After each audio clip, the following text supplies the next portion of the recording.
ان کے ساتھ ایک دو افراد شاید اور بھی تھے حضور صلی اللہ علیہ وسلم کی خدمت میں، اور روایات میں آتا ہے کہ آپ اس وقت بیت اللہ کی دیوار سے ٹیک لگا کر دوپہر کے وقت آرام فرما رہے تھے۔ تو انہوں نے آ کے حضور صلی اللہ علیہ وسلم سے ذرا شکوے کے انداز میں کہا کہ اے اللہ کے نبی، آپ ہمارے لیے دعا نہیں کرتے، آخر اللہ کی مدد کب آئے گی؟ ظاہر بات ہے کہ جو ان کے ساتھ گزری تھی، اگر وہ یہ بات زبان پر لے آئے ہیں تو انہیں حق پہنچتا تھا واقعتاً جس درجے کی تشدد جو ان پر ہوا تھا۔ لیکن حضور صلی اللہ علیہ وسلم نے اس پر اظہار ناراضگی فرمایا، آپ اٹھ بیٹھے، آپ کے چہرہ کا رنگ سرخ ہو گیا، ناراضگی کے آثار ظاہر ہوئے، اور آپ نے فرمایا کہ تم لوگ جلدی کر رہے ہو، بے صبری کا مظاہرہ کر رہے ہو، تم سے پہلی قوموں کے ساتھ اس سے زیادہ ظلم و ستم ہوتا رہا ہے۔ وہاں یہ بھی ہوتا تھا کہ لوگوں کو گڑھے میں گاڑ کر اوپر سے آرا لے کر اور چیر دیا جاتا تھا دو حصوں میں۔ ایسا بھی ہوا کہ لوہے کی کنگھیوں سے زندہ انسانوں کے جسموں پر سے گوشت کھینچ لیا گیا۔ ایسا بھی ہوا کہ ایک آگ کا الاؤ جلا کر اور ان کے اندر جھونک دیے گئے اور آگ میں جلا دیے گئے۔ تو تم لوگ جلدی کر رہے ہو، اور قسم ہے اللہ کی کہ وہ دن آ کر رہے گا جب اسلام غالب ہوگا اور ایک سوار یہاں سے صنعاء تک، مدینہ تک سفر کرے گا اور اسے سوائے اللہ کے کسی کا خوف نہیں ہوگا، یعنی دین قائم ہوگا اور امن و امان آئے گا۔ وہ وقت تو آنا ہے، لیکن ابھی امتحانات کی بھٹیوں سے اور گزرنا پڑے گا۔ تو بالکل یہی انداز ہے ان آیات کا۔ احسب الناس ان یترکوا ان یقولوا آمنا، کیا لوگوں نے یہ سمجھا تھا کہ چھوڑ دیے جائیں گے محض یہ کہنے پر کہ ہم ایمان لے آئے، وہم لا یفتنون، اور ان کو آزمایا نہ جائے گا، ان کی جانچ پرکھ نہیں کی جائے گی۔ وَلَقَدْ فَتَنَّا الَّذِينَ مِن قَبْلِهِمْ، ہم نے تو آزمایا ہے ان لوگوں کو بھی جو ان سے پہلے تھے۔ فَلَيَعْلَمَنَّ اللَّهُ الَّذِينَ صَدَقُوا، اللہ ظاہر کر کے رہے گا ان کو بھی جو سچے تھے اپنے دعوی ایمان میں۔ وَلَيَعْلَمَنَّ الْكَاذِبِينَ، اور ظاہر کر دے گا انہیں بھی کہ جو جھوٹ بول رہے تھے۔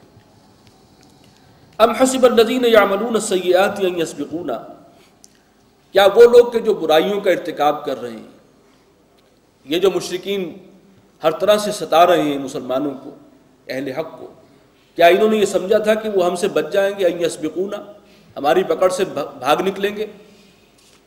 ساء ما یحکمون، بہت ہی بری رائے ہے جو انہوں نے قائم کی ہے، بہت برا فیصلہ ہے جو انہوں نے کیا ہے۔ یعنی اس آیت میں مسلمانوں کے لیے تسلی ہے کہ آج جو تمہیں اس وقت ہر طرح سے پرسیکیوٹ کر رہے ہیں، یہ اللہ نے ان کو فی الحال تو ان کی چھوٹ دی ہے، انہیں ان کی رسی دراز کی ہے، لیکن یہ اللہ کی پکڑ سے نکل نہیں سکتے، یہ جائیں گے نہیں کہیں۔ من کان یرجو لقاء اللہ، اور جو کوئی اللہ سے ملاقات کی امید رکھتا ہے اور اس اللہ سے ملاقات کی امید کی وجہ سے وہ ساری سختی جھیل رہا ہے، فإن أجل اللہ لآت، تو وہ جان لے کہ اللہ تعالیٰ کا وہ مقرر کردہ وقت آ کر رہے گا، وہ دن آئے گا جب اللہ سے ملاقات ہوگی، وہ یوم آخرت۔ وہو السمیع العلیم، اور وہ سب کچھ سننے والا ہے، جاننے والا۔ جو کچھ تم پر گزر رہی ہے مسلمانوں، اللہ دیکھ رہا ہے، سن رہا ہے، وہ جانتا ہے۔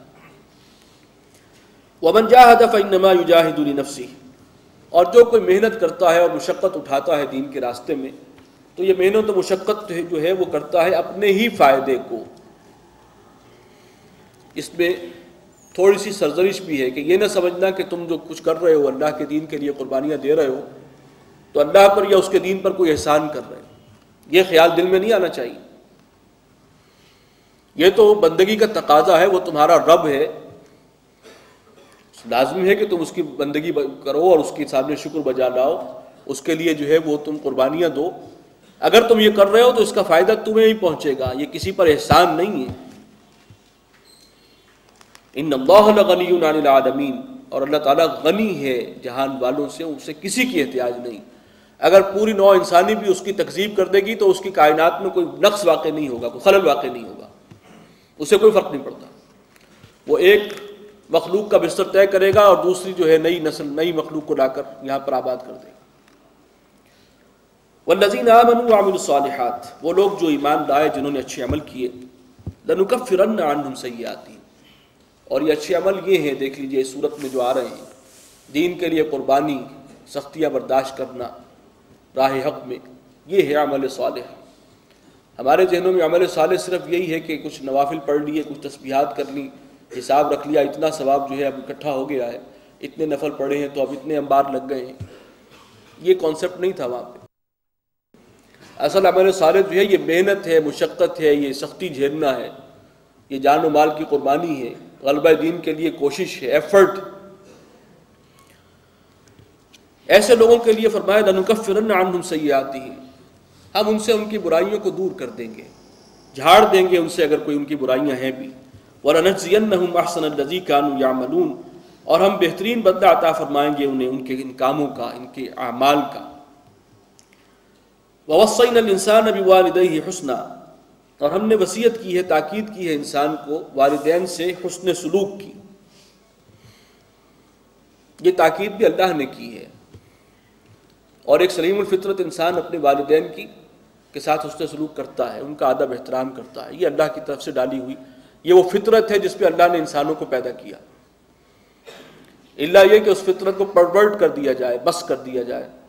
جیسے کہ آج کل معاملہ ہے مغرب میں، احترام والدین نام کی کوئی شے وہاں موجود نہیں ہے۔ وہ ایک خاص تہذیب ہے جسے وہ شیطانی تہذیب ہے، جو ایک خاص انداز میں سازش کے طور پر نوع انسانی پر مسلط کی گئی ہے، بڑی پلاننگ کے ساتھ۔ یہ ایک الگ موضوع ہے، لیکن بہرحال اللہ تعالیٰ نے انسان کو تاکید کی ہے حسن سلوک کی۔ انسان کی فطرت میں بھی یہ بات شامل ہے، اور اللہ کی طرف سے ہدایت بھی یہی ہے۔ لیکن ہوا کیا، والدین نے اس کا ناجائز فائدہ اٹھانا شروع کیا۔ چنانچہ جو سلیم الفطرت نوجوان شروع میں ایمان لائے، جن میں حضرت عثمان رضی اللہ تعالیٰ عنہ بھی تھے، حضرت مصعب بن عمیر بھی تھے، اب ان کے والدین، ان کے گھر والے ہی جو ہیں انہیں تنگ کر رہے ہیں کہ تم ہمارے حقوق ہیں، لہٰذا ہم تمہیں حکم دے رہے ہیں اپنے آبائی دین میں واپس آؤ۔ یہ تم نے کون سا رستہ اختیار کیا، یہ تو تم نے بغاوت کی ہے اپنے آبائی دین سے۔ اب وہ اپنے اس حیثیت کا واسطہ دے کر انہیں مجبور کرتے تھے کہ تم پلٹو، واپس آؤ اپنے اسی مشرکانہ دین میں۔ تو یہ ایک مسئلہ تھا جس کو پھر اللہ تعالیٰ نے اس میں رہنمائی دی ہے کہ وَوَصَّيْنَا الْإِنسَانَ بِوَالِدَيْهِ حُسْنًا، ہم نے ہی تاکید کی ہے انسان کو والدین کے ساتھ حسن سلوک کرنے کی۔ لیکن وَإِن جَاهَدَاكَ لِتُشْرِكَ بِمَا لَيْسَ لَكَ بِهِ عِلْمٌ، اگر وہ تمہیں مجبور کریں، تم سے جھگڑے اس بات پر اور تمہیں مجبور کریں کہ تم میرے ساتھ کسی کو شریک ٹھہراؤ، اور یہ شرک وہ چیز ہے جس کے لیے تمہارے پاس کوئی دلیل، کوئی سند نہیں ہے، انسانی فطرت میں کوئی دلیل نہیں ہے، اس کی کوئی بنیاد نہیں ہے، فَلَا تُطِعْهُمَا، تو پھر والدین کا کہنا مت مانو۔ ان دونوں کی اطاعت اب نہیں ہوگی جب وہ اپنے حدود سے پھلانگ رہے ہیں، وہ اللہ کی حق پر ڈاکہ ڈال رہے ہیں۔ سب سے بڑا حق تو کائنات میں اللہ کا ہے، اس کے بعد والدین کا ہے نا، اور والدین اللہ کے حق پر ڈاکہ ڈالنے کو کہہ رہے ہیں تمہیں، تو یہ اپنے حدود سے تجاوز ہے، اب ان کی اطاعت نہیں ہوگی۔ لیکن فَلَا تُطِعْهُمَا إِلَيَّ مَرْجِعُكُمْ، سورہ لقمان میں ہم پڑھیں گے، اس کی آگے تفصیل آئی ہے کہ ان کے ساتھ حسن سلوک بہرحال جاری رہے گا تمہارا۔ مشرک ہیں، تمہیں بھی غلط رستے پر ڈالنے کی کوشش کر رہے ہیں، لیکن دنیا میں ان کے ساتھ حسن سلوک، ان کے ساتھ ادب و احترام سے پیش آنا، یہ بہرحال باقی رہے گا، یہ جاری رہے گا۔ الیہ مرجعکم، تم سب کو میری ہی طرف لوٹ کر آنا ہے، تمہیں بھی، تمہارے والدین کو بھی، اور تمہارے اگلے آباء و اجداد کو بھی۔ فَأُنَبِّئُكُم بِمَا كُنتُمْ تَعْمَلُونَ، پھر میں جتلا دوں گا جو کچھ عمل تم لوگ کرتے رہے۔ وَالَّذِينَ آمَنُوا وَعَمِلُوا الصَّالِحَاتِ، اور وہ لوگ جو ایمان لائیں اور اچھے کام کریں، لَنُدْخِلَنَّهُمْ فِي الصَّالِحِينَ، ہم انہیں داخل کریں گے نیکوکار لوگوں میں۔ اگر ایمان کی وجہ سے کچھ لوگوں سے کٹنا پڑ رہا ہے، اپنے والدین سے، رشتہ داروں سے، ان نوجوانوں کو کٹنا پڑ رہا ہے، تو گھبرائیں نہیں، ہم نیک اور صالح لوگوں میں انہیں شامل فرمائیں گے، انہیں بہت بہتر معیت عطا ہوگی، انہیں صحبت ملے گی بڑے بڑے اللہ والوں کی۔ حضور صلی اللہ علیہ وسلم کی صحبت میسر آ رہی ہے، اور جلیل القدر صحابہ ہیں۔ وَمِنَ النَّاسِ مَن يَقُولُ آمَنَّا بِاللَّهِ، اور لوگوں میں ایسے بھی ہیں جو کہتے تو ہیں کہ ہم ایمان لائے اللہ پر۔ فَإِذَا أُوذِيَ فِي اللَّهِ، اور جب اللہ کے راستے میں کوئی تکلیف آتی ہے، کوئی آزمائش آ جاتی ہے جو ہماری سنت کے مطابق ہے، جَعَلَ فِتْنَةَ النَّاسِ كَعَذَابِ اللَّهِ، تو لوگوں کے پہنچائے ہوئے اس دکھ اور تکلیف کو یوں گمان کرتے ہیں جیسے اللہ کا عذاب ہے، بجائے اس کے کہ صبر کریں، وہ ایسے چیخیں چلائیں گے اور یوں شکوہ شکایت شروع کر دیں گے جیسے اللہ کا عذاب نازل ہو رہا۔ وَلَئِن جَاءَ نَصْرٌ مِّن رَّبِّكَ، اور اگر تیرے رب کی جانب سے مدد آ جائے، حالات بہتر ہوں، مسلمانوں کو کامیابیاں مل رہی ہوں، لَيَقُولُنَّ إِنَّا كُنَّا مَعَكُمْ، تو وہ لازماً یہ لوگ کہیں گے کہ اے مسلمانوں ہم تمہارے ساتھ ہیں۔